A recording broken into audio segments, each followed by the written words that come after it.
All right, everybody, we're back again, man, with another fantastic episode, man. We have another individual who went out there and is just killing it. As you guys know, the whole premise of this show and the whole premise of these talks is to not talk to the people that are doing millions of dollars a year worth of wholesaling and real estate, but talk to the individuals that were just where you were at, were sitting in the exact same shoes you were sitting at maybe a month to a year ago, wondering how do you do this wholesaling thing. And these people are out here killing it. They got their first deal, second deal, and their business is booming. So the individual that I have on here has done just that, and it's my pleasure to bring him on. Man, go ahead and introduce yourself and let everybody know who you are and where you're from.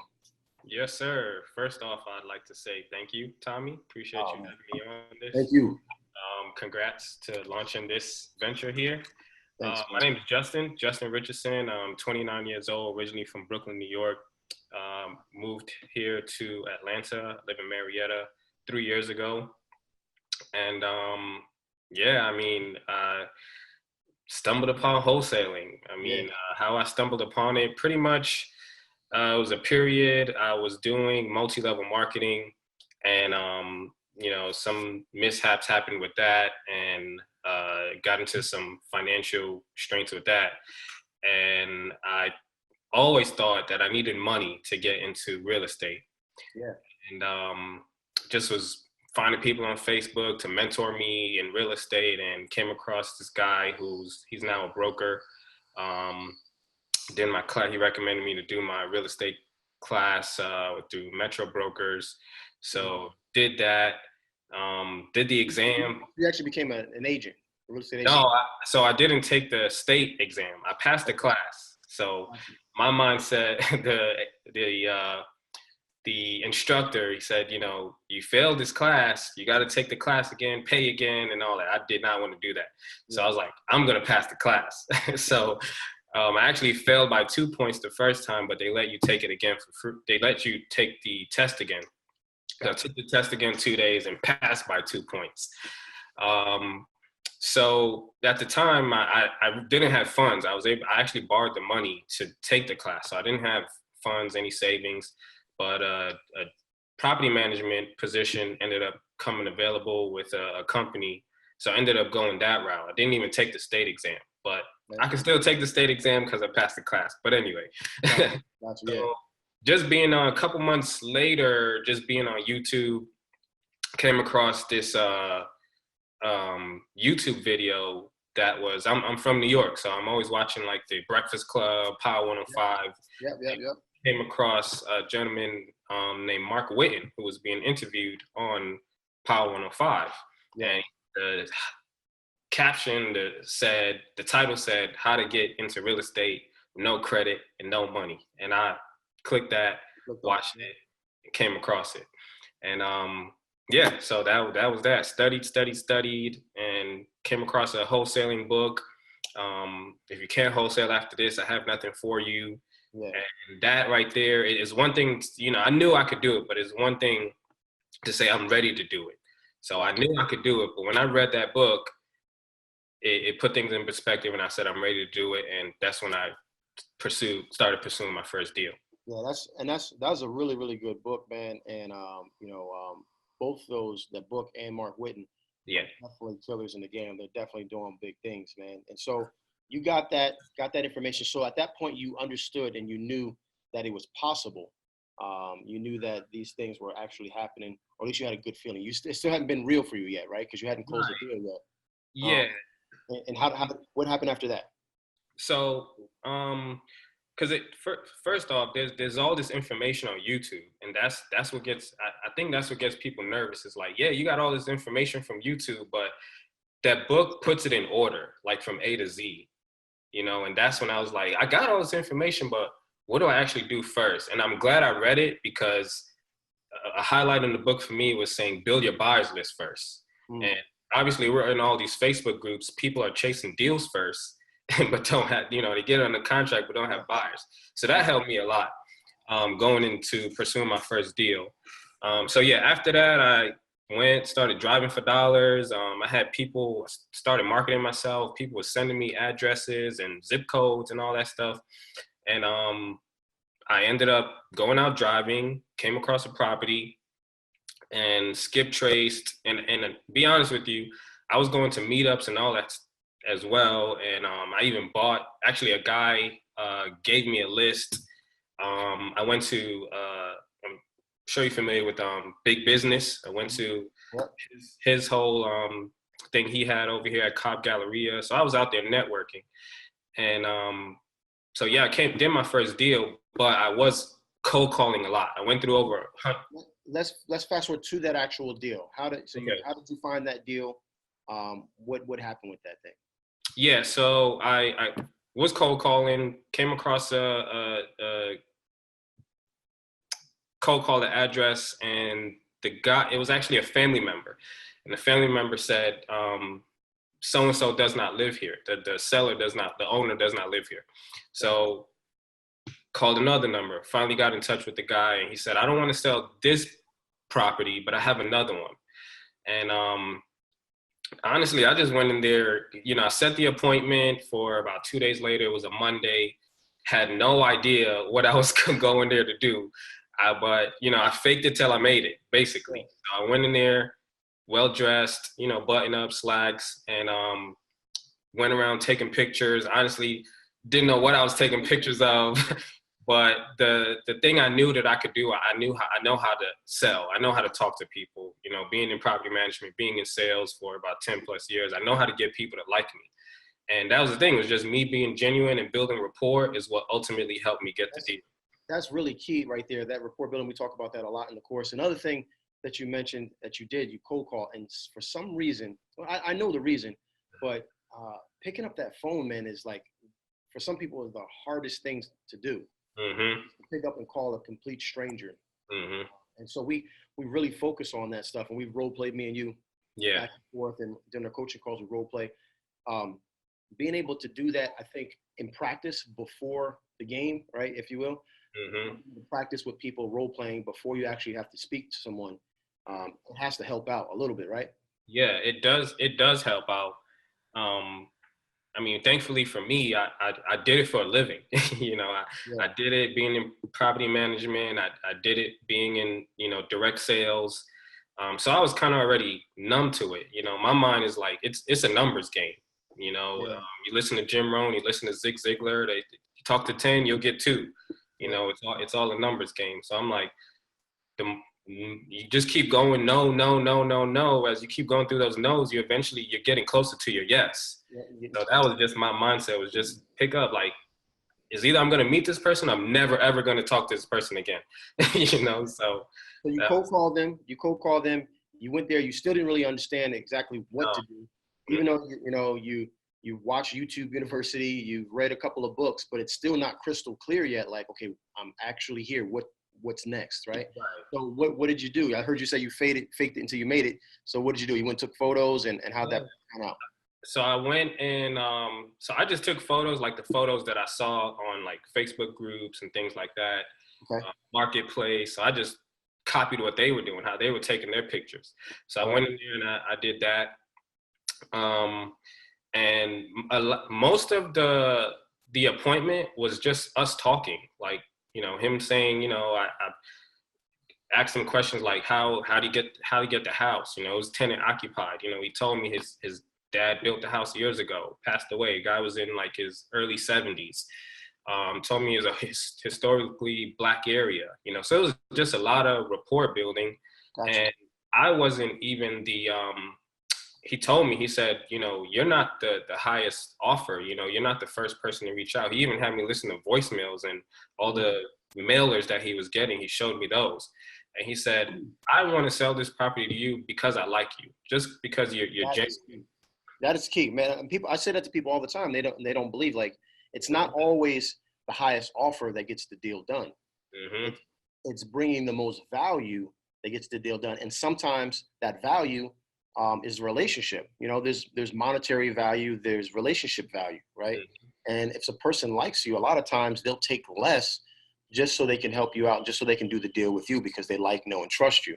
Mm-hmm. And that's really a testament to how well you of a rapport you built with that individual. So that's really good, because a lot of people can't get that. Mm-hmm. But like you said, your sales experience has probably helped you out with that. And that's a teachable skill. That's something that someone can learn, right? Just by going through it and role playing and then putting themselves in those positions. Mm-hmm. That's awesome, man.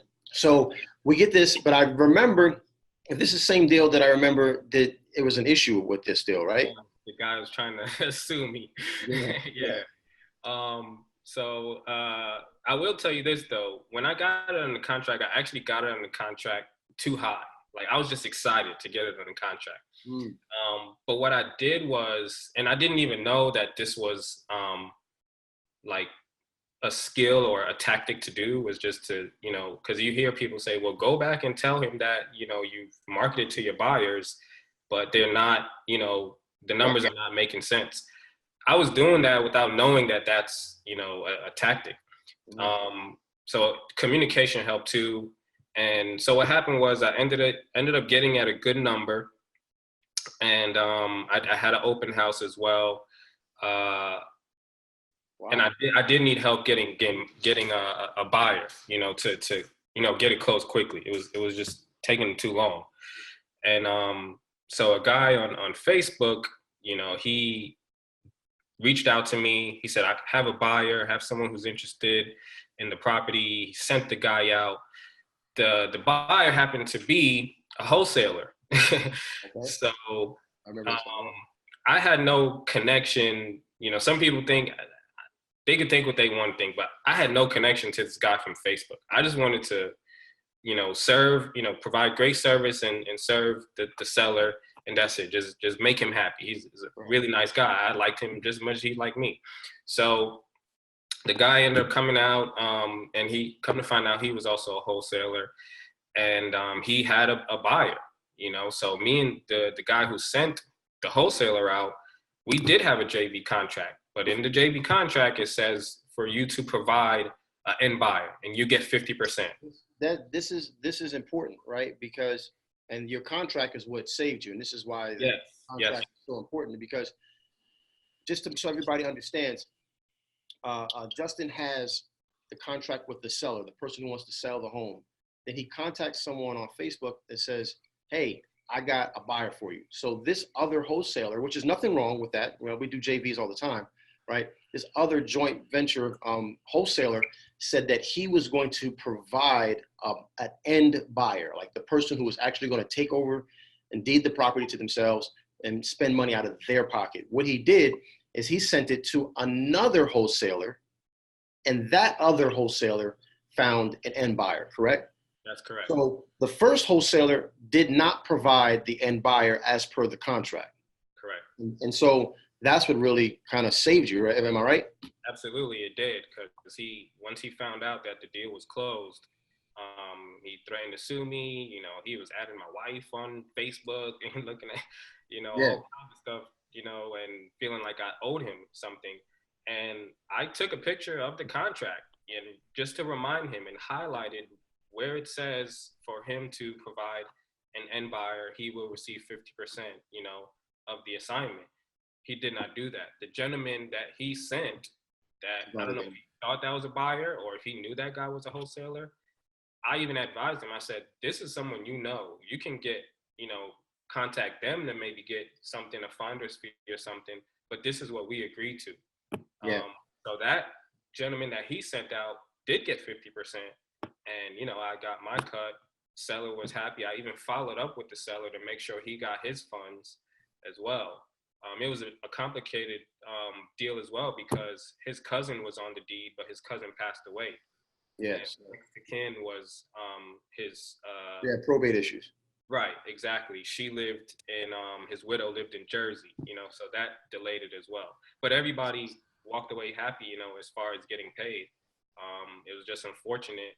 He thought who he was sending was a buyer. Yeah, and stuff like that happens. I remember that by this time, you had already joined the E2E course. And I remember us talking about this situation. I remember spending quite a bit of time talking about it. And I remember how it's never fun going through a situation where someone's threatening to sue you, right? Whether or not they have a substantial claim or not, it's just not fun to do. And it can be stressful. And so I think, correct me if I'm wrong, like being able to, talk with someone like me or some other people that are in the group and bounce ideas off of people, to kind of say, no, man, you're good. Like your contract is good. He did not provide an end buyer. He just provided another person to come take a look at it because at the end of the day, that could just what they call daisy chaining, right? They could just keep doing that. They could just send another wholesaler who sends another wholesaler who sends another wholesaler, and what? Now you got to pay all those people. It doesn't make any sense. And so when you can talk to them on that type of level, they start to get it, and they start to realize that they don't have a case. They start to realize that yeah, you just messed up by sending your deal. You basically sent his money to someone else. Essentially, is what he did.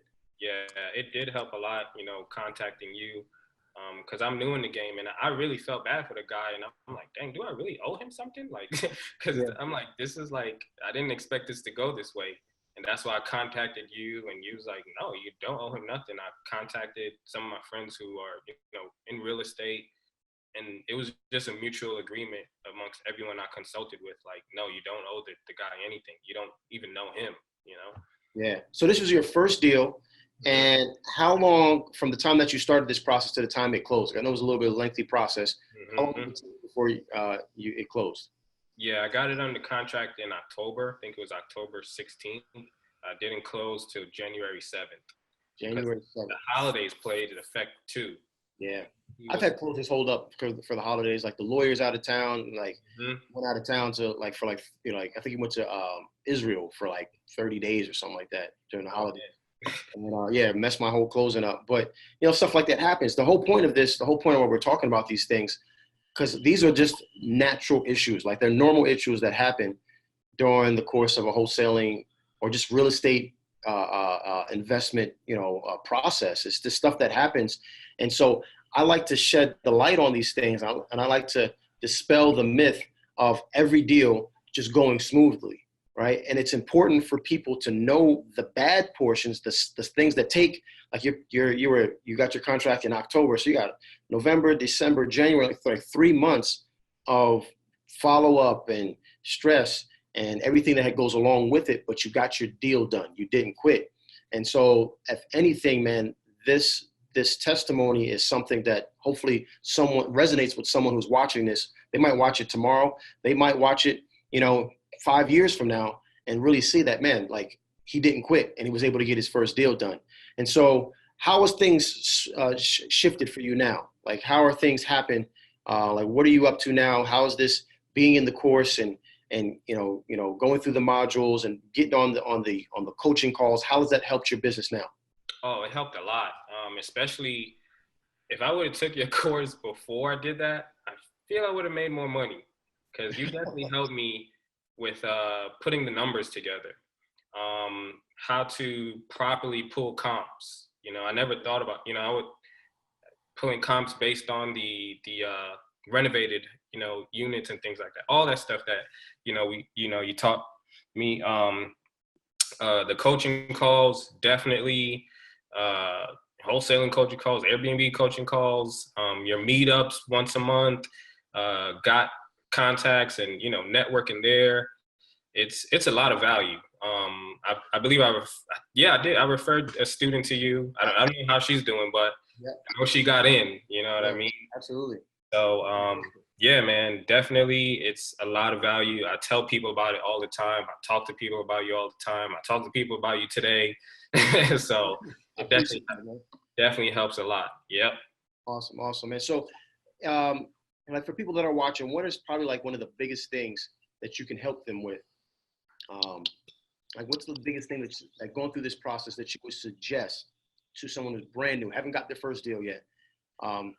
What's some advice you would give them? I would tell them to read. Like I always tell people, because they may not have the money to, get involved in the course, So I tell them, go on YouTube. Like I'll send them podcasts. I send them, Max podcast, and now you have your podcast, coming out. Send them your podcast. Like the podcast definitely help.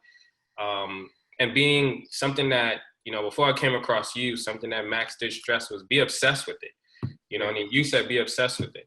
So it's like listening to the podcast daily, Definitely mindset. That's something that you started me off with in the course, reading Gary Vee's book.